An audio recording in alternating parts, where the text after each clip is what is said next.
Caesar সম্পর্কে ইসলাম কি বলে? সিজার করা কি জায়েজ আছে? নতুন বিয়ের পর মেয়ে বাড়ি থেকে ছেলের বাড়িতে আম, কাঁঠাল, বকরি ইত্যাদি পাঠানো প্রথা কি শরীয়ত সম্মত?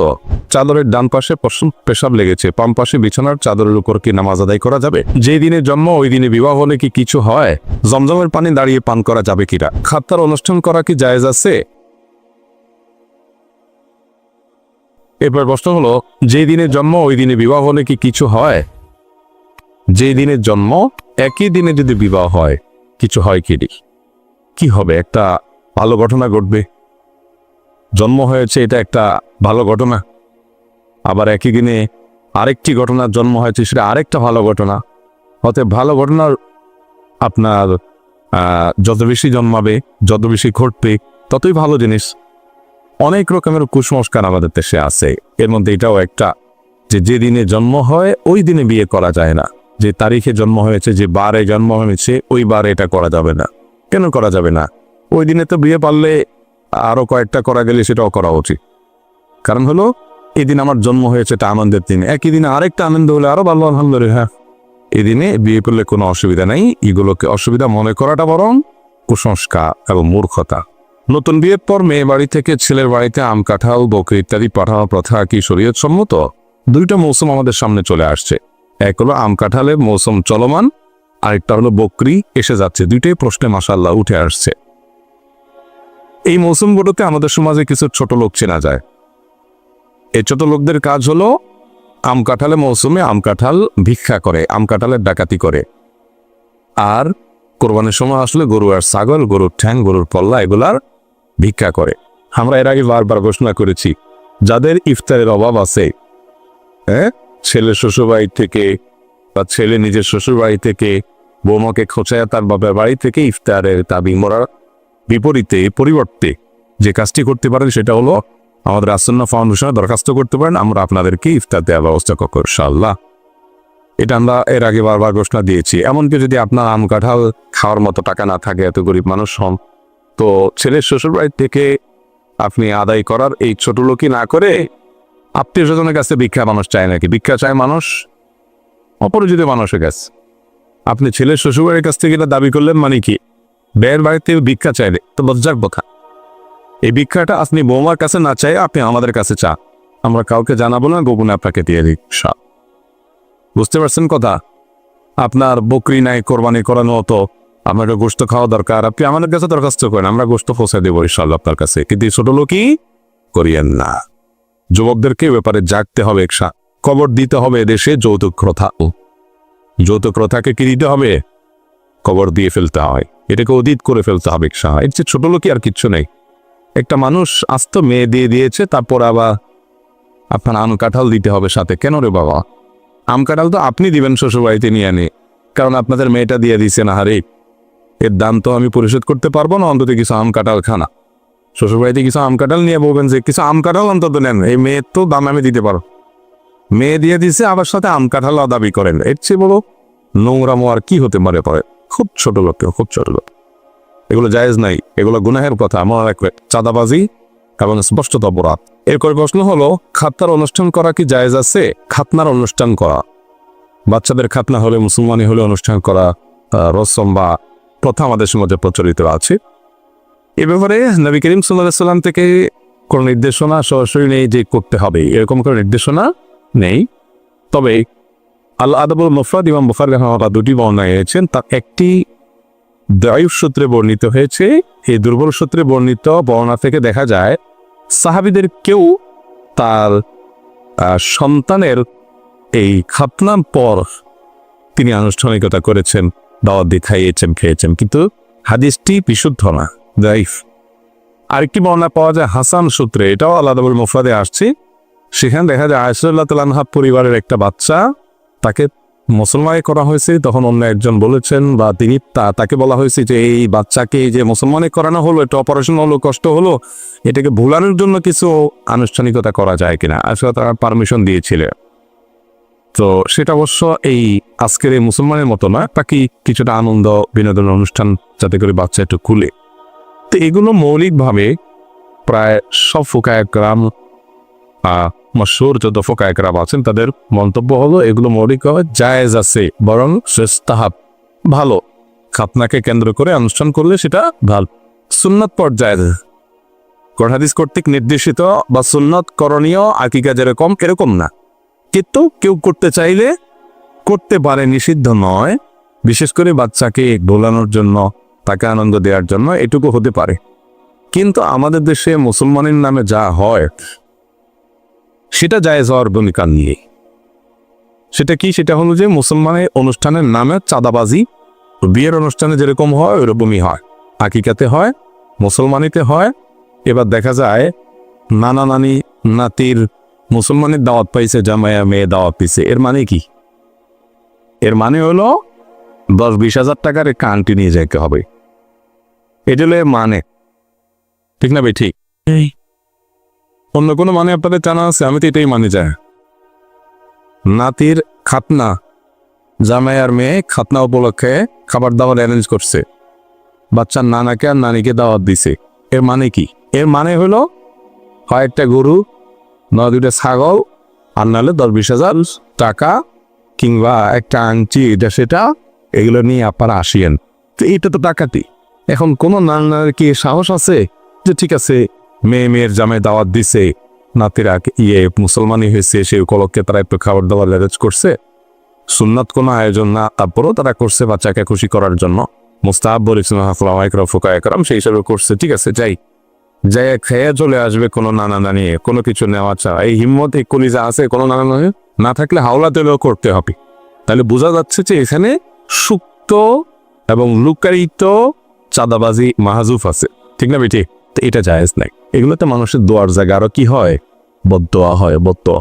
তো এই জন্য এগুলো যদি চাঁদাবাজি মুক্ত করতে পারেন তাহলে সেক্ষেত্রে এটা জায়েজ হতে পারে। এরপর প্রশ্ন, জমজমের পানি দাঁড়িয়ে পান করা যাবে কিনা? বহুল জিজ্ঞাসিত একটি প্রশ্ন, অনেক মানুষই প্রশ্ন উত্তর জানতে চা। জমজমের পানি দাঁড়িয়ে পান করবেন না বসে পানে কান করবে? দেখুন, এই ব্যাপারে সহিহ মুসলিম এবং বুখারীর হাদিস আছে, নবী করিম সাল্লাল্লাহু আলাইহি সাল্লাম থেকে আনাস রাদিয়াল্লাহু তাআলা বর্ণনা করেছেন যে তিনি জাজার আনিশ শুরবি কাইমান, সাধারণ বিধান হলো দাঁড়িয়ে পানি পান করতে নবী সাল্লাল্লাহু আলাইহি সাল্লাম নিষেধ করেছেন। দাঁড়িয়ে পানি পান করতে কি করেছেন? নিষেধ করেছেন নবী করিম সাল্লাল্লাহু আলাইহি সাল্লাম। তিনি সাধারণত সচরাচর দাঁড়িয়ে পানি পান করতেন না, তবে এক্সেপশন কখনো কখনো তিনি দাঁড়িয়ে পানি পান করেছেন। এটা বোঝানোর জন্য যে কেউ নিরুপায় হলে, অসুবিধা হলে, জরুরি কিছু হলে দাঁড়ায় পান করলে হারাম হবে না, বুঝতে পেরেছেন? বসে পান করতে হবে নরমাল অবস্থায়। বিশেষ কোনো পরিস্থিতিতে কারো ঠেকা পেলে দাঁড়ায় পান করলে সেটা জায়েজ আছে। শুধু এটা বোঝানোর জন্য তিনি মাঝে মধ্যে দাঁড়ায় পান করেছেন। এরই অংশ হিসাবে এটাও প্রমাণিত যে জমজমের পানি তিনি দাঁড়িয়ে পান করেছেন। তো জমজমের পানি তিনি দাঁড়িয়ে পান করেছেন, এর মানে এই নয় যে দাঁড়িয়েই পান করতে হবে। তিনি তো অন্য পানিও দাঁড়িয়ে পান করেছেন, এর মানে কি অন্য পানি সাধারণ অবস্থা দাঁড়িয়ে পান করতে হয়? তো এটা যদি না হয় তাহলে জমজমের পানিও সাধারণত দাঁড়িয়ে পান করতে হবে এমনটি কিন্তু নয়। আমাদের দেশে অনেকে জমজমের পানি দিলে ওইটা নিয়ে উনি দাঁড়ায় যায়, বসা থেকে দাঁড়ায় যায়। কারণ জমজম পান করতে হলে কি করতে হয়?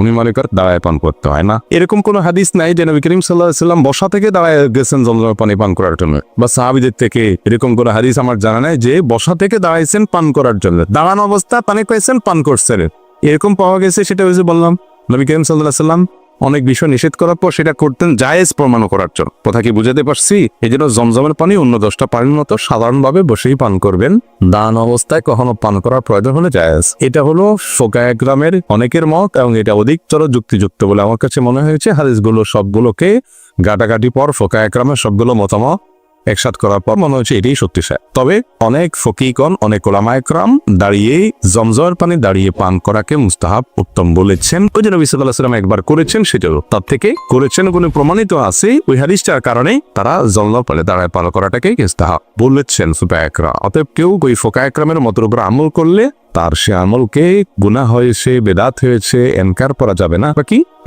সাধারণ পানির মতো এই পানিটাও সাধারণভাবে পান করাটাই অধিকতর যুক্তিযুক্ত বলে আমার কাছে মনে হয়েছে। জি, এরপরে প্রশ্ন হলো, চাদরের ডান পাশে পেশাব লেগেছে, বাম পাশে বিছানার চাদরের উপর কি নামাজ আদায় করা যাবে? চাদরের যদি এক পাশে পেশাব লাগে বাচ্চা, অন্য পাশে আপনি নামাজ পড়তে পারেন, কোনো অসুবিধা নেই। বিশেষ করে রুকু সিজদা উঠা বসা যখন যাবেন, যদি এখানে রুকু সিজদা করার কারণে ওইটা না লাগে, মানে এত ছোট কাপড় যে একটা অংশে সিজদা করলে ওইটাতে টান খায় লাগে, সাথে সাথে লাগার সম্ভাবনা তৈরি হয়, এরকম যদি না হয়, অনেক বড় চাদর, এক কোণা পেশাব আছে, অন্য কোণা আপনি দাঁড়ায় নামাজ পড়ছেন, এটা জায়েজ আছে। আমার বাবা মারা গেছেন টয়লেটের ভেতর, কিন্তু আমি রোজায় স্বপ্ন দেখেছি তিনি একটি সুন্দর বিছানায় শুয়ে আছেন এবং কালিমা পাঠ করতে মারা যাচ্ছেন। এর ব্যাখ্যা কি হতে পারে? কোনো মানুষ, কোনো মুসলমান যদি টয়লেটে মৃত্যুবরণ করে, এর মানে এই না যে লোকটা জাহান্নামী। এত সহজ সমীকরণ করার সুযোগ নাই। মৃত্যুটা কোথায় হয়েছে এটা বড় বিষয়।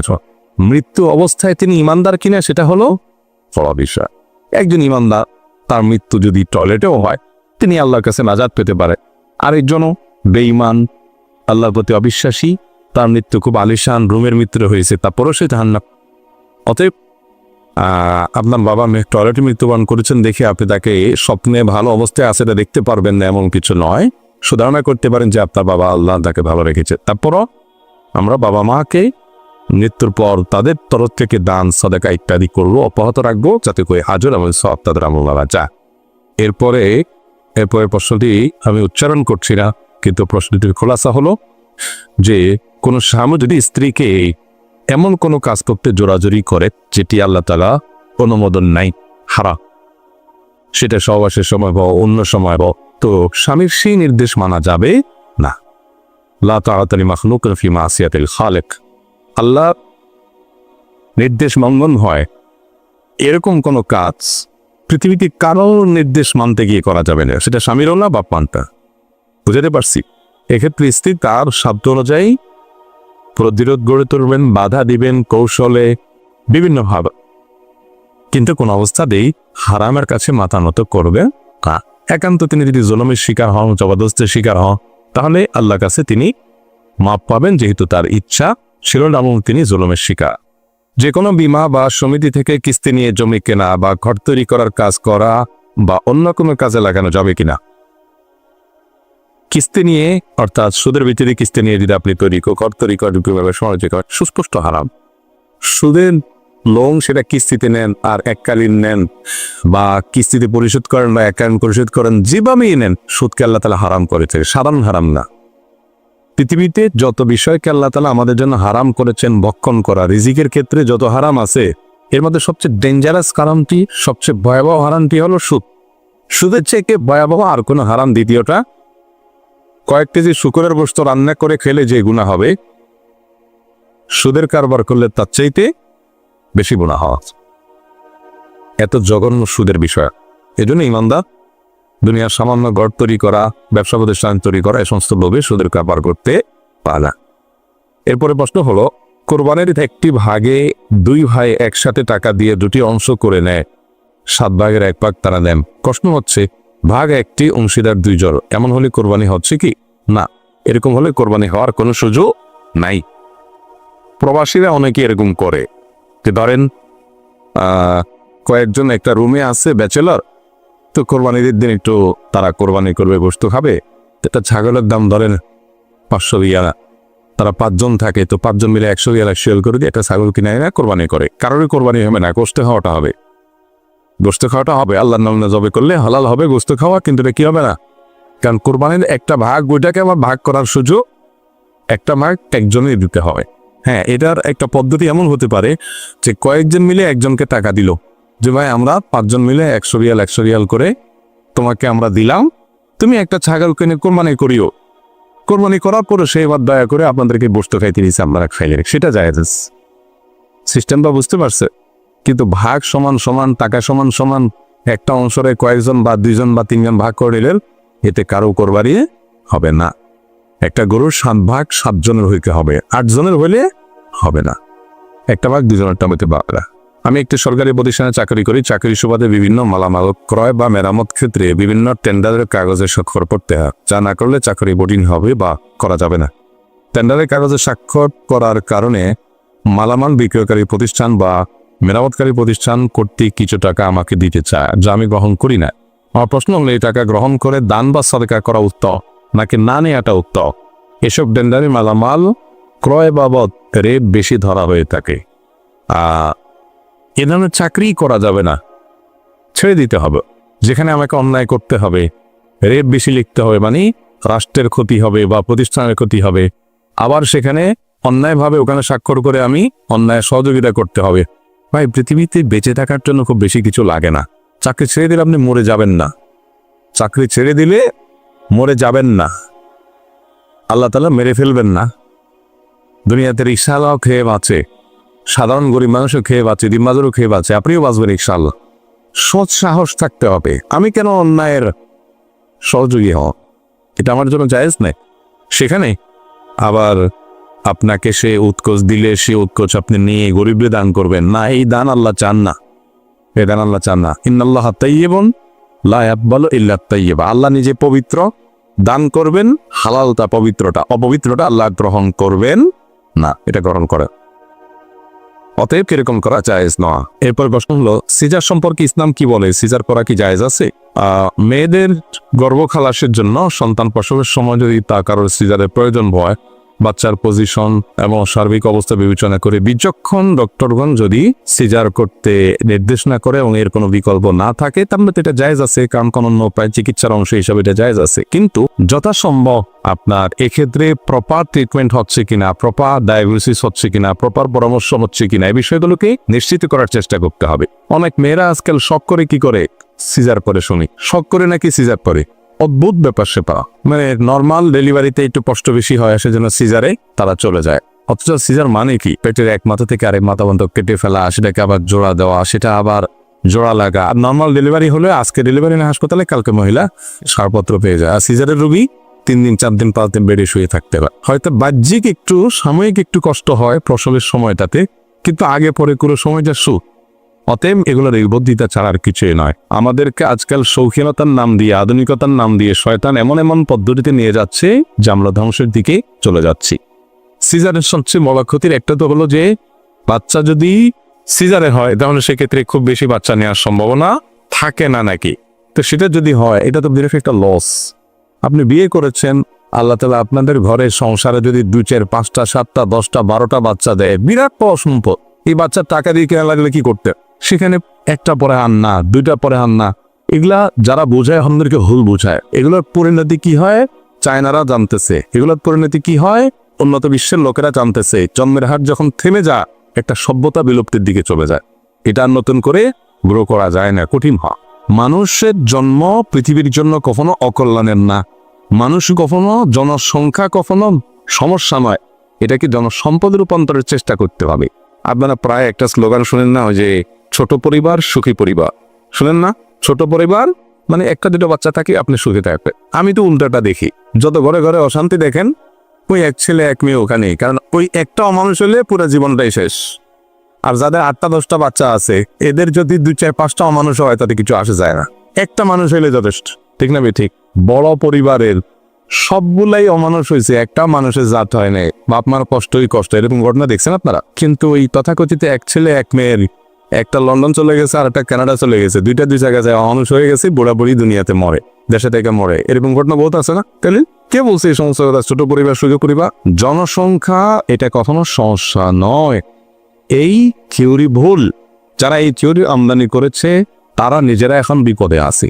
এখন ভর্তুকি দিয়ে সন্তান জন্ম দেওয়াতে পারতেছে না। বিভিন্ন দেশে দেশে আপনারা জানেন না, সন্তান হলে ভর্তুকি দেয়, কিন্তু আর হইতে পারতেছে না। আরে আমাদের দেশে এটা নেয়ামত, আলহামদুলিল্লাহ। 7-8টি সন্তান হয়েছে, বাতে মারতেছে, এরকম পাইছেন একজনও?